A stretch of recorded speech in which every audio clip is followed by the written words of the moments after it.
over $150 for that ministry, and that was really a stellar, great thing. So at the end of last year, Dustin Connor came to me because we had lunch on and off to meet about this, and we were really looking for a place to settle down permanently. And Dustin told me that there is a ministry 10 minutes down the street in a place called Watown, and it was run primarily by a guy named David Parsons, and he told me a little bit about the community. So just to give you a very quick overview, again, most of you guys already know this stuff, but for faculty and staff, Watown is a community about 10 minutes down the road. It was really thriving and hit its peak like in the 60s and 70s. And then one of the primary companies that the community was built around collapsed, folded in, and everything changed after that. Now it's a really poverty-stricken area.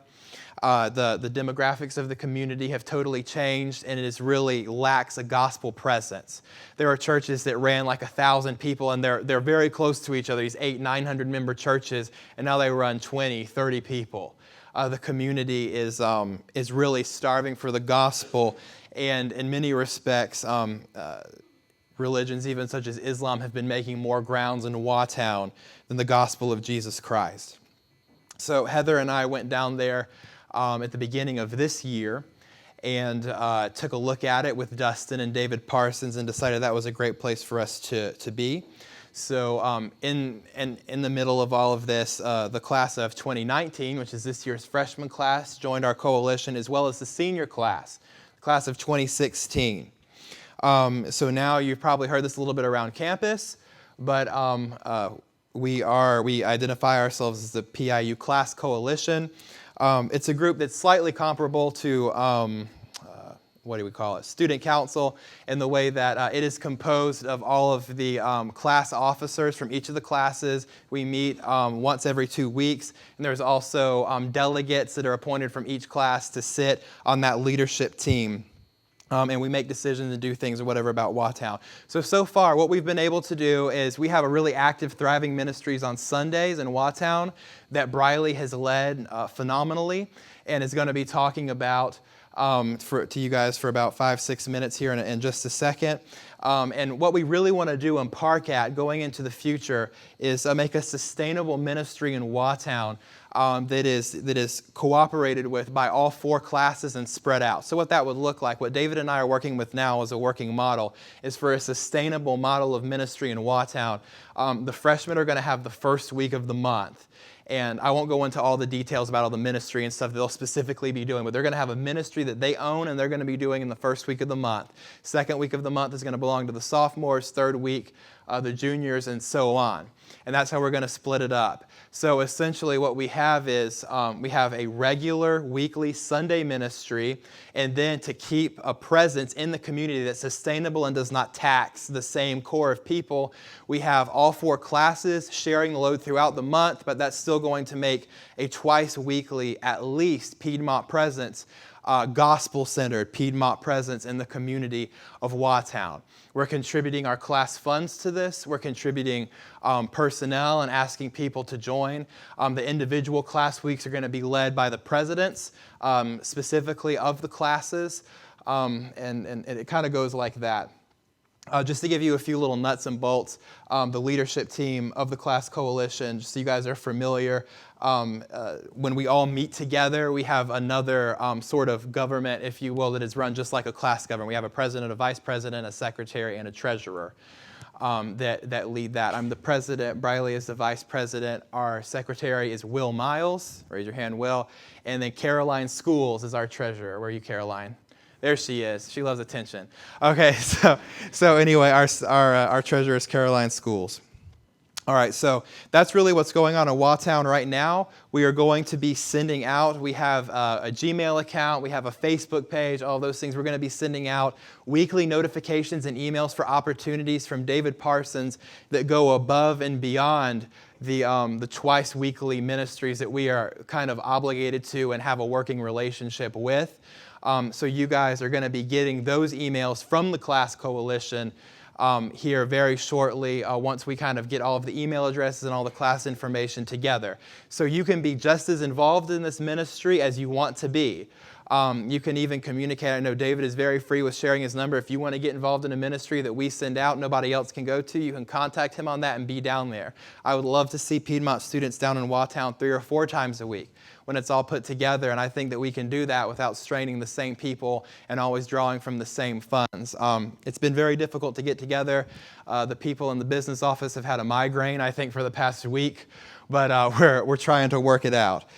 If you have any questions about this, again, this is just an overview. I'm going to be back up here later, but talking about something different. If you have any questions about this, if you're a student, especially a senior, because I know they haven't heard this really put together yet, or anybody, you can come to me, you can come to Briley, Dustin, Connor, and we'll be more than happy to answer your questions. Email us, share a meal with us, anything is fine.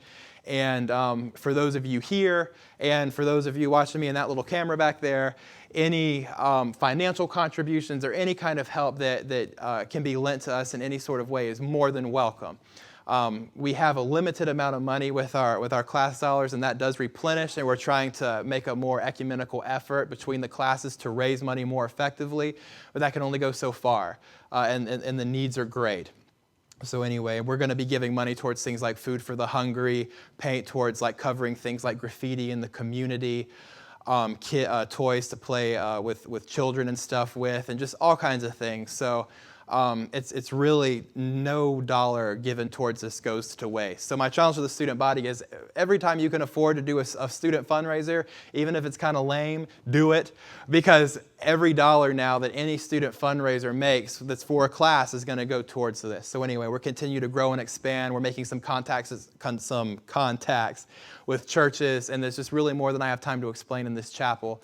But if you have any more questions, please see me afterwards, and Barley's going to come up and explain Sunday ministry. Thank you.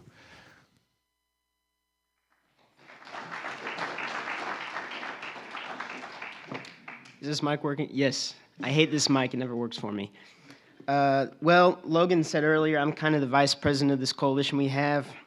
Really, I call myself the guy that nags you to come on Sunday mornings if you don't have a church. I consider myself the nagger of the group because that's all I do. So one of my goals is to get people, and I encourage people to come on Sundays just so that they can see what we're about, what we're doing. If you have been to Waughtown on a Sunday or to one of the other events that we've had, could you please raise your hand or stand up? Almost half of the people in here have been. And it's been really remarkable to see the people that have come and just the ministry that they've been able to accomplish. We've had a couple people teach some of the teens. I know Benji has taught the teens, and Brad has taught the teens with me. Isaiah taught the kids a song about donuts and Jesus. It was hilarious, and it was also tasty. So there's just different things like that we've done that are a little out-of-the-box preaching styles. You know, usually when you think of preaching, you think there's going to be a guy in a suit, he's going to have a Bible and notes, and he's going to sit here and preach. That's not how we do it at Waughtown. At Waughtown, it's almost two guys, we meet, and it's almost like a tag team preaching, where we'll go back and forth on a passage, making sure that the kids are always going back and forth like this, just so that they can see and engage. Because these kids, sometimes their attention spans aren't that great. Sometimes these kids, halfway through church, are just like, well, I'm kind of bored, I'm also kind of tired, I'm just going to go home. They just walk out. That's just how it is there. So we have to work to engage with them to do that. Some of the things that we've done and some of the different roles that we have is we've had people teach the kids. We've had people just run games for the kids. We've had greeters at the door for the kids to get them to get calm off the bus, which if you have been and you've been on the bus is nigh towards impossible. You just have to make them get quiet, which mostly never happens, but we will do our best. We also put people on the bus. I always love putting new people on the bus because it breaks them in a lot faster. A lot of the times we're used to our churches where, you know, the kids come and they sit down because they've been in church for 5-6 years now. They just know how it works. It's not the same with these kids. These kids are occasionally rowdy, and if you look at their family backgrounds, it's not always that great. You've got kids where their mom's there, but men come in and out. They don't have a father figure. Drugs, things like that are very prevalent in this community. So that at very young ages, they've seen these things that some of us, we just go like, oh, you can't do that. These kids have seen it for their whole lives, and they're not even that old yet. So we're working to engage with them and just share the gospel. And some of these kids, they really are good kids. I know those of you that have worked with the kids, I think would agree that they are good kids at their cores, and they really are good. But because of their family background, they just haven't had the opportunity to hear the gospel, and they don't know how they're supposed to act like a Christian. So that's one of the things we do.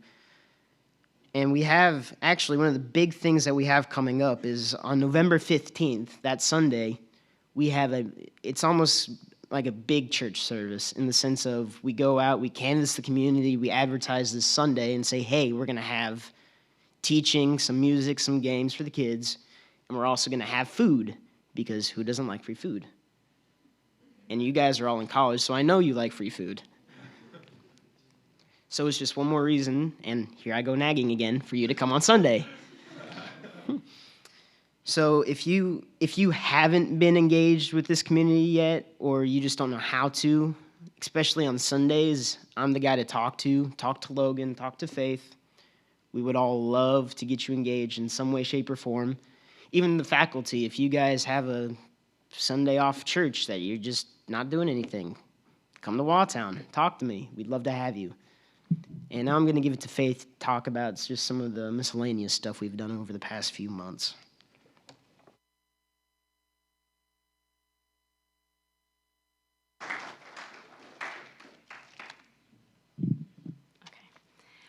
My name is Faith Jones, and I'm the president of the freshman class. I have had the opportunity to go and serve at Waughtown with Logan and Briley and the rest of them. I have been able to sing with Kathleen, Jesus Loves Me in Spanish. That was new. I have also had the opportunity to teach a Sunday school lesson. That one, it didn't go exactly as planned. Like they've been saying, it never really goes exactly how you think it's going to be. You have to always be ready to change what you're going to do. So one thing that has really, I guess, come to my mind is that these little kids, so I'm with the small kids. Whenever Briley was talking, he was talking about the older ones, like middle school age, like upper elementary.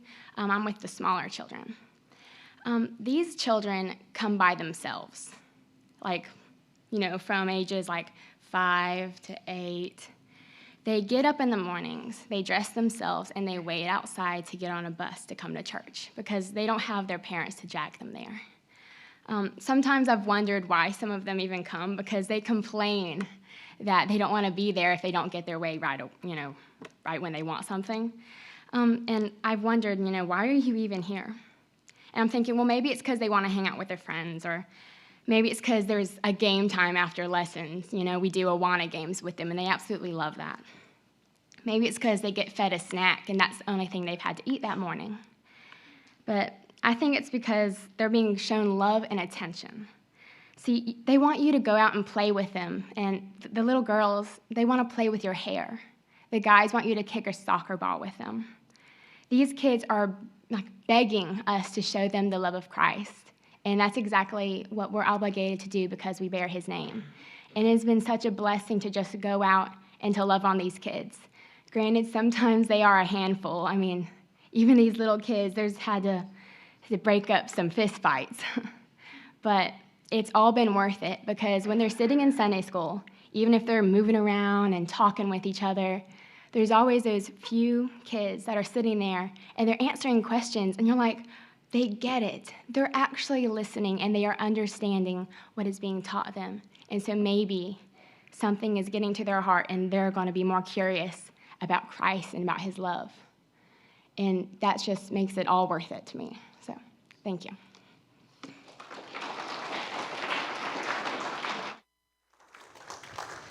All right. This thing is echoing me. I'll put this over here. Just to close down, first of all, I want to just kind of rehash. This is a ministry with absolutely unlimited potential as far as involvement, and this is really the real deal. There's absolutely nothing wrong with being in normal ministry in a church, singing in a choir, helping, do whatever, like you might do during a Sunday service. And those things are awesome and they glorify God. But this is really, if you are really interested in frontline work, this is missions work. I mean, this is a different culture. You drive down the street and it's a different place that you're entering into. It really is unbelievable. I just feel personally very burdened, and I know a lot of people who have been doing this project feel very, very burdened for what's going on. So we're going to be sending you guys emails for involvement. Your individual classes are going to be leading you in different things in this Watown project.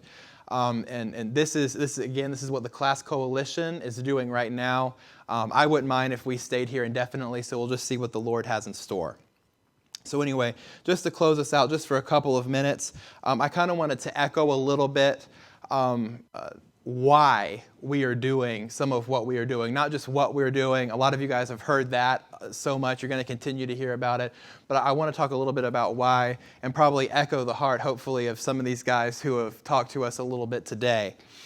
As almost all of you are probably aware, throughout much of history and Christian history, there has been this idea of Christendom, especially in the West, different nations and different continents that have been traditionally Christian in nature, where Christian morals were abided by and Christian laws were even largely enforced.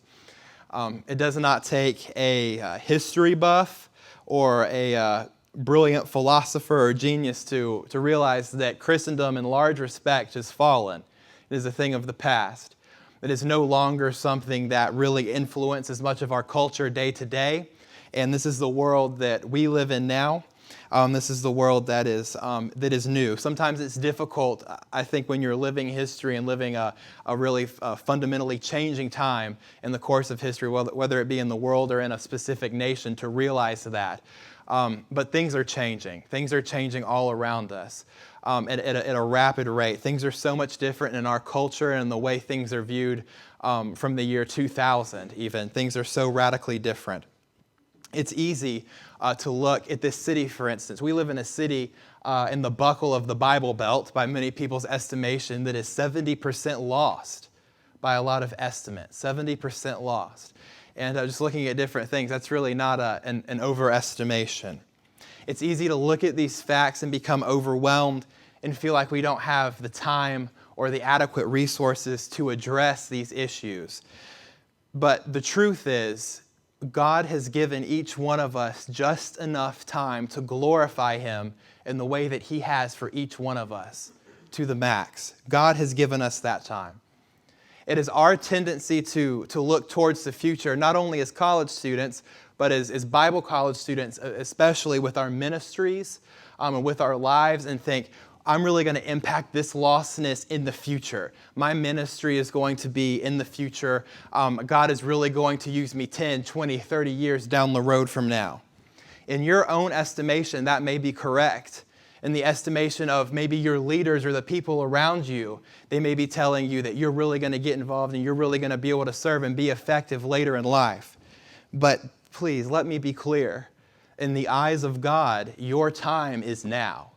Our time is now to impact lostness in this community where we are at today.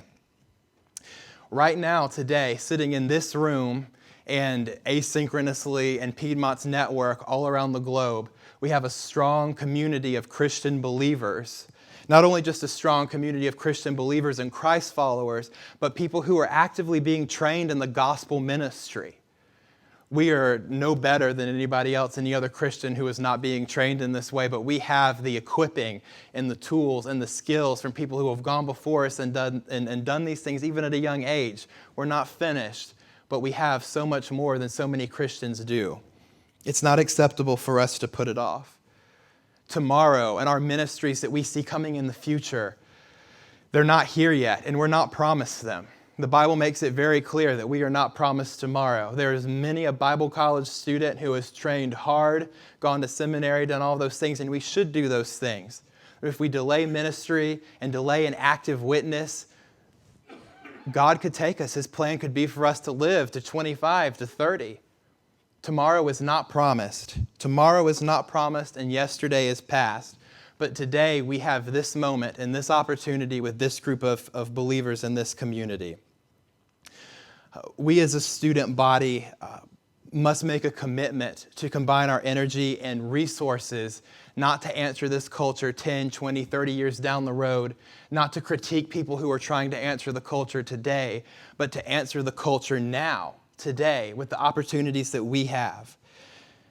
At no point in our lives, especially because of the time that we live in, can we be satisfied with ministry that is obligatory or redundant in a comfortable local church. And what I mean by that is a ministry that is being done by other people that there is no need for you in, and is simply an obligation so you can check off a Christian service box twice a semester. That's not acceptable for the day that we live in. This is not the time for that. This is why we as leaders of the Class Coalition, me and Dustin and Briley and Faith, and so many of you who have raised your hands in this room, are more interested in a culture change than the institution of another program. If this becomes a program, if this becomes programmatic, which is so often the tendency of churches in the West to do, if this becomes about ourselves or about what we're doing, or even about Piedmont International University, our efforts will be in vain and we will produce very little fruit. There are places in this world, and there are places 10 minutes down the street where God is not glorified and where He is not worshiped. That must be our driving force. That must be what motivates us, not our own programs, not the own things that we're interested in. When we really get a picture and an idea of the fact that 10 minutes down the street, there are a lot of people who do not know the name of God, do not know who Jesus is if you talk about Him, it should compel us to no longer take the facts of the lostness of this city and of this nation and this world sitting down. Even though we're here training and even though we are here attempting to become better for the cause of Christ, and we should not go out without training, but that should not stop us in trying to impact the lostness of this world now. To impact the lostness in this community specifically is going to be hard work. Those of you who have been to Watown know this already. The work is all very often grimy and messy. Sometimes the kids call you awful names, and it's really heartbreaking because you wonder, where did this 5-6-year-old child learn to call me this? Sometimes the people might not be appreciative. Your work might be messy. It might not be noticed. But we have to keep in mind as we endeavor and continue in these efforts that Jesus did no less for us when He came down to this world and emptied Himself and died the worst kind of death possible for us on a cross. Paul tells us that in Philippians chapter 2. So please, by all means, we don't need to keep you here any longer, but join us in Watown. Or just serve vibrantly in your local church. Witness actively, get involved, but do it now and do it today. Glorify God by loving this city and getting involved while you are here, because that is our purpose in life, not to be delayed, but to be done now. And our time is very short in the grand scheme of things. So anyway, I'm going to close with some prayer. I think we have some announcements after that. Let's take it away. Father, we thank You for this time that we can gather together and present this ministry to the student body as a whole, to people who are not actually on this campus, to the faculty and to the staff, Lord. I pray that You would give us Your passion, Father, for Your glory. I pray that You would give us passion for lost souls, that we would see them as valuable, Lord, as the widow's lost coin, Lord, or the prodigal son, or the